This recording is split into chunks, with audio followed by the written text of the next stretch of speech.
لا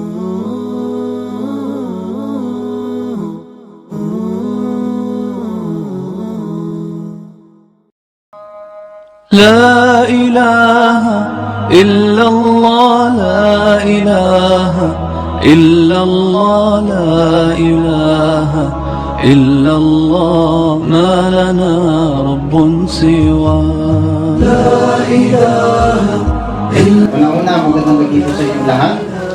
Assalamualaikum sa mga brothers na mga Muslim. Ako nga pala ang inyong kapatid at kababayan na si Abdul Fatah Zakaria. Ako ay pinanganak ng Muslim at lumaki ako Muslim. Ibig sabihin, yung nanay ko, tatay ko, Muslim na sila. Yung lolo ko, Muslim na sila. Kami yung mga nanatiling Muslim sa Mindanao. Ibig sabihin, ang Mindanao kasi, nung nanakop ang Kastila sa Luzon at saka sa Visayas, isinama nila pati ang Mindanao, nakipaglaban ng gusto ang mga tao sa Mindanao. At sila ay mga Muslim na. Kaya nanatili ang Mindanao at ilan sa napakalaking bahagi ng Mindanao na mga Muslim ang mga tao. Kasi nga hindi sila nasakop ng Kastila. At ako ay pinanganak sa Jensan. Sino ang nakakaalam kung saan ang Jensan? O taga Jensan dito? Nakilala niyo si Pacquiao? Diba? Taga Jensan yun. Sino pa? Si Gerard Anderson. Yeah? Anyway, ang ipinunta namin dito, ang base sa pagtugon namin sa imbitasyon ni Brother Akram, si Renuelito. Renuelito, di ba? Romel pala. Sa kanya, pag-imbita sa amin na sabi niya, Ustad, kasi estudyante namin siya eh.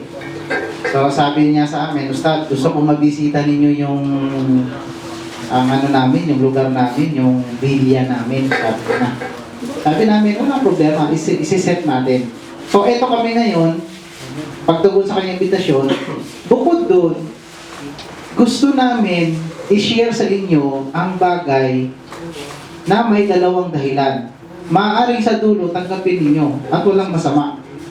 Pangalawa, gusto namin i-share sa inyo ang bagay na maaaring hindi pa ninyo nasumpungan.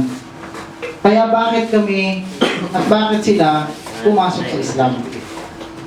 Maraming bagay ang hindi natin alam tungkol sa Islam.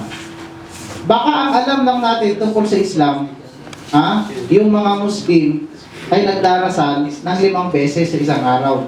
O di kaya, pagka may sigawan na, tigil trabaho tayo. Kasi bakit magdadasal ang mga Muslim? O di kaya, kung hindi kayo nakapunta dito sa Saudi Arabia, sa Riyadh, nasa Pilipinas kayo, ang alam ninyong Muslim, yung nasa Quiapo, nagbebenta ng CD, nagbebenta ng bawal na gamot, o di kaya kung ano-ano pa man, which is masamang impression sa atin kung ano yung Muslim. At nasa-set aside natin kung ano ba talaga ang meron sa mga Muslim nito at bakit marami tayong mga kababayan sa kabila ng sama ng pandinig natin sa salitang Muslim, maraming nagsisipag-yakapan sa Islam. Nagsisipag-yakap sa Islam o pumapasok sa Islam. Tandaan mo natin, hindi lang po sa Riyadh o sa Saudi Arabia marami ang Muslim. Kasi baka iniisip natin, kasi nasa Saudi sila eh. Ang mga tao dito, Arabo, mga Muslim, kaya minsan, sila, binibisita, binibigyan ng mga bagay-bagay na kung anong meron sila, regalo, para makakit sa Islam. Hindi po totoo yun. Kasi bakit?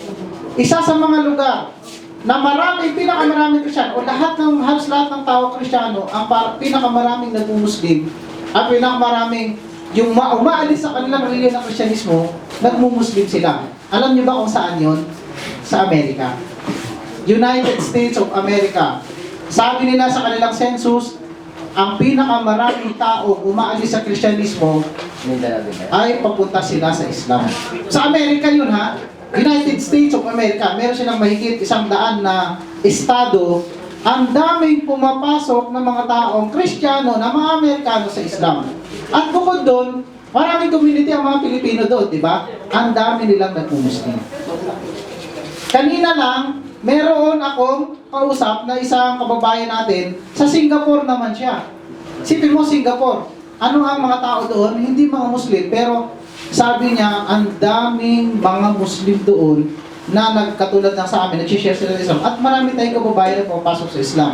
Sa Hong Kong, napakaraming Muslim na mga Pilipino. So, hindi lang po dito sa Saudi Arabia. Pero, masyadong obvious sa Saudi Arabia kasi ang dami talaga natin mga Pilipino dito. Kung titingnan natin ang census, kasama yung mga tumakas, walang papel, mahigit 1 milyon ang Pinoy dito. Sipin mo na lang, mahigit 1 milyon nasa Saudi Arabia. Sipin mo, ang dami.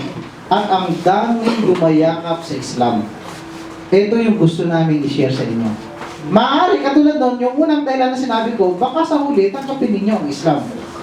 Walang masama. Kasi bakit? Ito talaga yung pinunta namin dito. Hindi para kumbinsin kayo, pero para i-share namin sa inyo ang Islam. At kapag naroon sa inyong puso na pwede kong tanggapin ang Islam, bakit hindi? Wala namang masama sa kanilang pangangaral, pwede ako mag-Muslim. Pwede at welcome po kayo. Nakuha ninyo? Anyway, bakit, ang tatalakayin ko ngayon is, bakit kayo Kristiyano at kami Muslim? Bakit ka Kristiyano, bakit kami Muslim? Dalawang dahilan, historically, at bakit bakit ang mga Pilipino na ating sa dalawang relihiyon?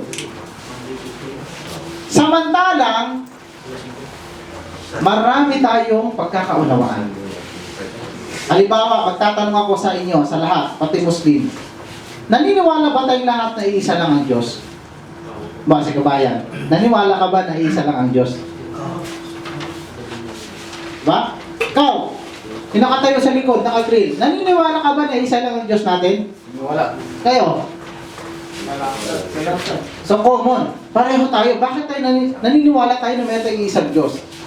Pangalawa, naniniwala ba kayo na kapag tayo mamamatay, meron tayong pangalawang buhay na walang hanggan? Naniniwala sila. Kayo, mga Muslim. Naniniwala. Very common. Pangatlo, final. Naniniwala ba kayo na merong tao o merong persona o pangalan na ang pangalan niya ay Jesus? Naniniwala kayo? Nagdadalawang isip na sila. Kung naniniwala ba kayo kay Kristo? Naniniwala ko kayo kay Kristo? Of course, bilang Diyos o anak ng Diyos o propeta o ano. Basta naniniwala kayo kay Kristo. Very common. Mga Muslim, naniniwala kayo kay Kristo? Bago yun, hindi kami magiging Muslim kung hindi kami maniniwala kay Kristo. Tandaan mo ninyo yan. Principle siya ng paniniwala ng Muslim. Pareho pala tayo. Naniniwala tayo sa isang Diyos. Naniniwala din sila mga Muslim. Naniniwala tayo na kapag tayo mamamatay, bubuhay tayo muli. Naniniwala din tayo kay Kristo. Ngayon, ang tanong ko ulit, bakit ikaw Kristiyano at bakit sila Muslim? Saan tayo nagkahiwalay? Dahil ba sa turo ni Kristo kaya tayo nagkahiwalay? O dahil sa pag-unawa natin kung paano ipinarating ni Kristo ang gusto ng Diyos mula sa taas ng langit patungo sa lupa? Kasi kung pagbabatayan natin ang salita ni Kristo at ang mga ginawa ni Kristo based sa kung ano nasa Biblia at kung anong nasa Quran, very common. Ito ang isang halimbawa.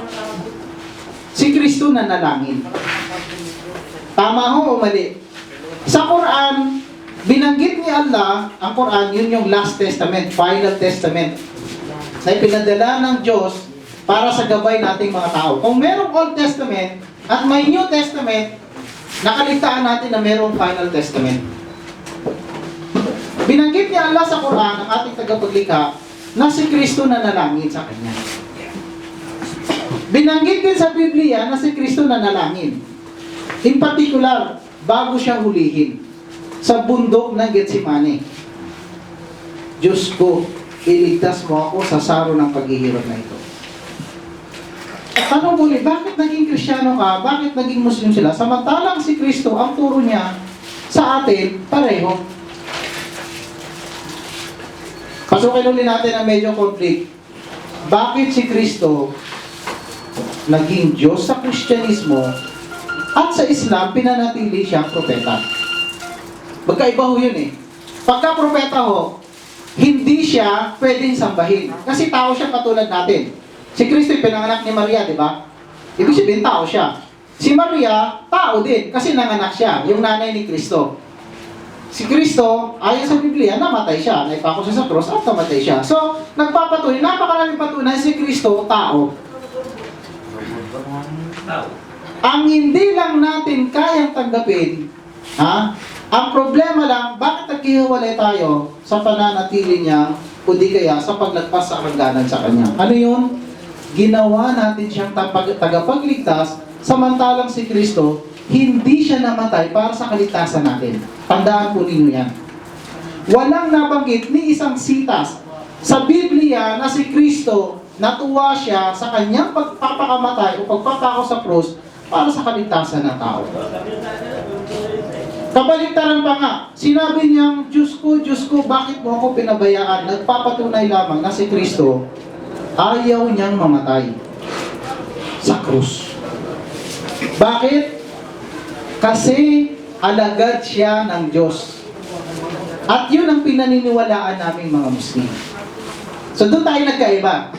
Sa Islam, si Kristo, pinaniniwalaan namin siya at minamahal. At katulad ng sinabi ko kanina, hindi magiging Muslim ang bawat isa sa amin hanggat hindi namin tinanggap si Kristo. Paano pagtanggap namin sa Kanya? Bilang isang propeta, alagad ng Diyos. Ang paraan ng Kanyang pagsamba, sinusunod namin. Ang paraan ng Kanyang pananamit, ang ilan sa mga Muslim, sinusunod nila. May balbas si Kristo eh. Kaya kami, sumusunod kami. Very basic. Si Kristo nagpatira pa. Si Kristo, nang binati niya, mga disipulo niya, ang kapayapaan ay sumasa inyo. Shalom. Ang salita niya kasi Aramaic eh. Shalom. Salam sa Arabic. Ngayon, bakit ka naging Kristiyano? Samantala nagbago. May nagbago. Kaya, bilang isang Kristiyano, kami mga Muslim, iniimbitahan namin kayo. Buksan ninyo ang inyong isipan at puso sa Islam. Kasi bakit? Mas lalo ninyong makikilala si Kristo pag pumasok kayo sa Islam. Bakit? Isinisiguro namin sa inyo na ang tanging pinaniniwalaan at sinusunod ng mga Muslim hinggil sa relihiyong ito ay umaayon sa pamamaraan at buhay ni Kristo. Bakit nandyan si Muhammad? Siya ang huling propeta. 500 taon bago na pagkatapos namatay ni Kristo, maraming tao ang naligaw. Isa ang nagpaligaw sa mga tao, tandaan niya. Isa ang nagpaligaw sa mga tao at nagpaligaw sa mga tao patungo sa Kristyanismo, si Pablo. Tandaan ninyo yan. Kung sa Biblia, yung Last Testament at saka yung New Testament pala, 4 lang dyan ang salita o di kaya ang sinulat daw ng mga disipulo ni Kristo. Ibig sabihin, mga tao na kasama si Kristo. Si Mateo, si Lucas, si Marcos, at saka nakalimutan ko yung isa. Basta 4 sila. The rest, si John. The rest, sino ang nagsasalita na at kaninong libro na? Kay Pablo. Si Pablo ang nagturo ng Trinity. Si Pablo ang nagturo na wala nang yung pagtutulik. Si Pablo din ang nagturo na ang kaligtasan nasa dugo ni Kristo. Samantalang si Kristo, hindi na matawi sa kanyang dila. Si Pablo ang nag-twist ng relihiyon ng Diyos na dala ni Kristo. Roma, Corinthians, 1 at saka 2 Korinto. Ang dami pang iba. Si Pablo lahat ang sumulat. Kaya ang author ng Kristyanismo, si Pablo. Ginamit lang ang pangalan ni Kristo. Christianism. Kaya kayo tinawag ko yun na Kristiyano, hindi dahil kay Jesus. Wallahi, sinusumpa ko kay Allah. Buklatin natin ang Biblia, walang isang salita ng pagiging Kristiyano o salitang Kristiyano na banggit si Jesus. Si Jesus, hindi niya binanggit na ang relihiyon ninyo ay Kristiyano o born again o dating daan o Roman Catholic. Bakit Roman Catholic? Nagmula sa Romano. Si Constantine, yung unang papa, siya yung nag-convert sa Kristyanismo, kaya tinawag niyang Roman Catholic. Born again, ano ba itong isa? Yung babae ang si Ellen G. White ang nagtatag. Puro ito mga Kristyanismo. Samantalang ang relihiyon ni Kristo, ang relihiyon ni Kristo ay pagpapasakop sa Diyos. At ito ang buhay na walang hanggan. nang makilala kanilang nag-iisang tunay na Diyos at si Jesus bagay iyong propeta. Tingnan yung panalangin ni Kristo. Yung, halimbawa, imagine natin ito yung Last Supper. Panalangin nila. Ama namin. Sino yung namin doon nakakasama ni Kristo? Yung 12 disipulo. Ibig sabihin, yung pati yung 12 disipulo doon, ama din nila ang Diyos. Ama namin, sumasalangit ka. Sinabi mo niyang sambahin ako? Sambahin ang ngalan mo. Tingnan niyo si Kristo. Ganun ang pamamaraan ng pagsamba ng mga Muslim. Ganun ang pamamaraan ng pagsamba. Ito ay pangmulat isipan ko lamang sa inyo na ito yung maraming nakita nila kung bakit sila yumakap sa Islam. Kasi daming kaduda-duda paniniwala na meron sa Kristyanismo. Ano man ang denomination mo, ikaw man ay born again, Iglesia ni Cristo, o ano, mamaya, pwede tayong makipagtalakayan, mag-open ano tayo, kasi wala namang pag may tanong kayo tungkol sa Islam, walang problema. Ayaw ko lang pahabain sapagkat hanggang dito na lang. Gusto ko lang ipakilala sa inyo kung sino talaga si Kristo sa Islam.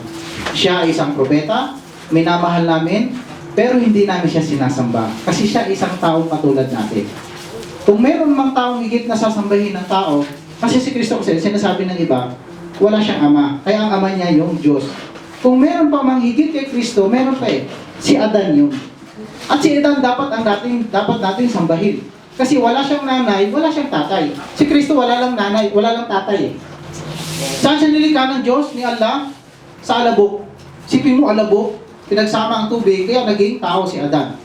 Kung meron pang mas higit na sasambahin, kung ang pagbabatayan natin, wala bang ama o walang ina, si Adan yun ang sasambahin natin. Kaya lang hindi yun ang batayan. Kasi pamamarain ng pagkakalikha ng Diyos o ni Allah sa tao.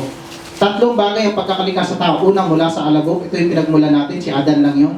Pangalawa, mula sa tadyang, sino yun? Si Eva, yung kanyang naging asawa. Pangatlo, katulad natin, may nanay tayo at may tatay tayo. Nagsama sila, nagtalik sila. At tumira tayo sa kanilang sinapupunan, 7 buwan hanggang 9 na buwan, lumabas tayo. Pang-apat, kay Kristo. Nilikha siya ng Diyos, ni Allah, na merong nanay pero walang tatay. At hindi ibig sabihin nun, si Maria at saka ang Diyos nagtalik para magkaroon ng anak ang Diyos. Mali-mali yun. Sa Biblia man at saka sa Quran, hindi itinuturo yun. Kaya ito yung gusto namin sa inyo.